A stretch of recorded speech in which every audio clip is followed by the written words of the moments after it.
They say that life sucks, but we have good news. Travel fast, a show that brings you daily stories of positive impact from all over the world. We're highlighting startups, policies, and badass activism. This week, I am being joined by our amazing scriptwriter, Cecilia Mita. As you all may know, I've killed Wallow, and I have replaced him with a way better person. Just kidding. I'm just kidding. You can hear Ceci already. Wallow is coming back next week for all of Wallow's fans. Hi, Ceci. How are you? Hey, thank you for having me. I'm excited. I've been so wanting to do this for forever, from day one.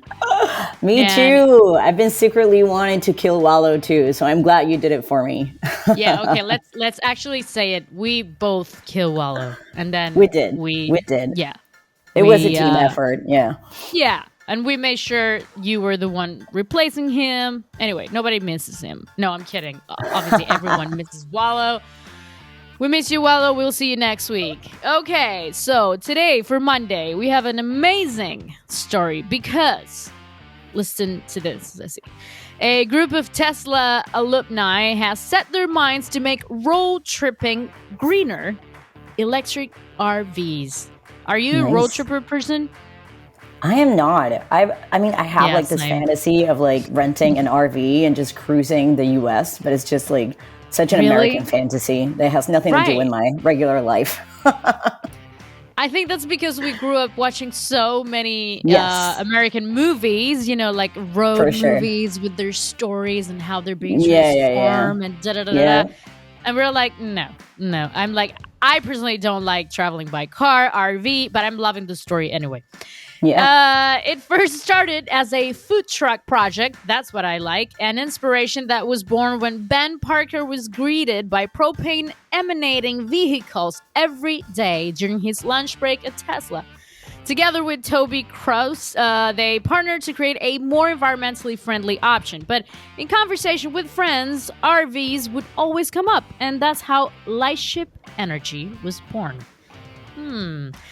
90% of 600,000 units sold in the RV market are towable travel trailers, so they are aiming at that first. Although the complexities of the business were quick to appear. An EV truck with a 300-mile range, traveling a 65 miles an hour with a traditional travel trailer in tow, becomes a 100-mile truck.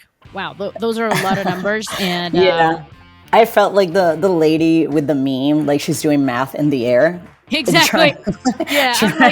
Trying to understand what this means. I think it means it's so heavy that it takes up so much energy that it becomes like a slower truck. Right. Oh, correct. Oh, so glad to be joined by you. You need more energy to tow that. So probably the energy for an electric vehicle isn't enough.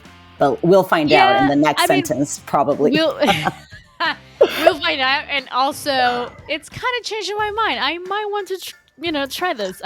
We'll see. The long-running problem with EVs, is that the distances they can travel before needing to charge again aren't that long. You almost had me. So road tripping may be something hard to do at that. So they say, we pull the most aerodynamic trailer we could rent behind a Tesla Model X, and we actually had to drop the trailer in the middle of an off-ramp on an interstate because we couldn't pull it to the next supercharger, said Krause, who is the chief operating officer at Lightship. It was miserable, he said. It sounds miserable. I'm picturing Walter White and Jesse Pinkman just not being able to do the series. It's season finale. We just couldn't get to the desert to do any of this. We can't do this, guys. I'm not a fan of road traveling by car or anything, like I said at the beginning. So it's this looks amazing for them, but I cannot be in a 4-wheel something. Yeah, me neither. I don't know. Yeah, I get backseat car sickness. Oh really? Yeah, 20 minutes in, I'm I need to get out. Still, you want to cross the U.S. in a car. But I like, mean, in my you'd be head, it's vomiting. just You'd be it's vomiting all the way. But yeah, for sure. yeah, But like in my head, it's such like a nice idea. But like right. yeah, like in All right. reality, it would suck. Yeah. Right. It sounds like it. So the effort promises to be complex, but the pair content. I'm back in the story. I don't know if you got that, but Yeah. the pair content, the market size and opportunity are simply too large to ignore. Lightship aims to deliver a trailer equipped with its own electric powertrain that would result in the EV pulling it, not losing its range. With an EV powertrain on board, you can use that additional energy for the trailer to propel itself. Propel, that's a word that always takes me back to Titanic. I don't know why. Oh yeah, the propellers. Yes. Right? Yeah, Reduce yeah, yeah. all of the load on the tow vehicle and get back to a range loss zero experience. Now you have a 300-mile trailer and a 300-mile truck, Parker explains. Of course, the electric trailer could also be useful to gas power trucks and not only EVs, but it is designed to enable a great RVing experience for electric vehicle drivers. This keeps sounding better. I might try it. I don't know. I'll see. Lightship's still creeping out of stealth and not yet ready to show its electric travel trailer to the world, but the company's idea and its progress has attracted investors and fresh capital, of course.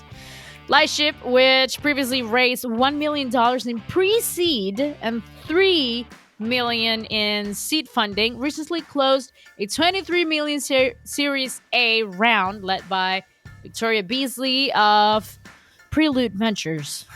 That's a lot of numbers again, but I'm liking those numbers. 23 They are million. too. They are too. Existing new investors include Obvious Ventures, Congruent Ventures, My Climate Journey, Hyperguap, and Alumni Ventures. It is not clear when Lightship plans to unveil its first product, but we are going to keep an eye on the startup. I would really like to do this through Argentina also, I have to admit. Yeah, yeah, yeah. I feel like people do it, right? Like, is it a thing? Or like, is it just like by a regular car? I haven't seen that many RVs here. With like, I was going to say with like very crappy RVs. I'm sorry, you guys that are doing it, but it's like it's you always hear stories, but I guess that happens everywhere. Like you always hear stories that they're breaking in the middle and they're like, not getting to destination. Yeah. Also, I feel like, Argentina isn't like the best equipped country for like that kind of emergency. Like if you break down in the middle of a road, like I feel like in the US, you have like those random phones like in the middle of the road that you just pick up. Right. Yeah. I don't know how this works here. Yeah. Although, I mean, we have really crappy roads, but we don't have killer clown motels in the middle of a road. Oh, for sure. Like you're not gonna die because some rando just shot you. I'm all for that. Yeah. Which I would. Okay, and this. I mean, I know we're like not talking about RVs or anything, but it's my dream to stop in the middle of a road in the U.S. in a motel, like kind of like Psycho. Norman Bates. Oh my god. Yeah. I actually did. So my dad is actually like the greatest like road tripper ever, and he loves the US. So I actually kind of like road tripped through the south of the US. He did? When I was like 10 years old. Oh, you did? With him? Yeah. Like with my dad, like with my whole family. And but we didn't rent an RV. It was just like by car, and we stopped at motels every night. And I remember my mother being so scared, she was like, lock the door, do not look through the window. And they were like this creepy, this creepy kids games, like the little playgrounds. Oh my God. It was creepy. Like at the time I couldn't like realize how creepy it was, but looking back, it was very creepy. Yeah. I love that. I love that. No. I don't know. I guess I'm a little daredevil. I like it. I like it. I like knowing, I don't know, maybe we can die tonight. Who knows? Yeah, who knows, right? Like, will we get murdered?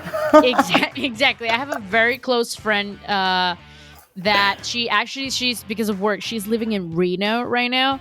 Oh. And this famous killer clown hotel, like motel. Oh my God, yes! Yes. I've Okay. read about that. Yeah. Okay. So she lives like it's right around the corner from her. So I'm like, oh my god, I'm going all the way to Nevada to like stay there. And she's like, yeah, sure. I mean, we might die, but like, no worries. I mean, yeah, the stakes are high, but if we don't You're die, right. it will be a story for the years, for sure. Exactly. Exactly. So I guess that's it for today. That was Monday with electric RVs, electric everything, and killer clown hotels or motels or whatever you want to call it. We love it. We'll see you there if we're not dead. And I'll see you tomorrow. Thank you, Ceci. Thank you, Salas. Bye. Bye. I hope you enjoyed this episode. There will be more great news tomorrow. Good News Travel Fast is a news podcast serving positivity and laughter in daily doses. Oh, but we don't have episodes on the weekends. We actually have to sleep. Don't forget to subscribe and rate us on Spotify, Apple, or wherever you listen to podcasts. This podcast was produced by Matthias Rosenberg, creative direction by Josefina Cordova, scripted by Cecilia Mira, and hosted by Wallo Lapiju and Celeste Bono. That's me. The show was supported by Athyna. Hire, manage, and retain world-class global talent at Athyna.com.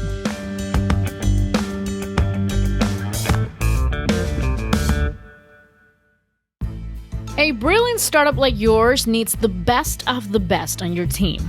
Are you taking advantage of global talent? Level up your team for more success for only 33% of your usual hiring costs. Go to Athyna.com right now to learn more. That's Athyna.com.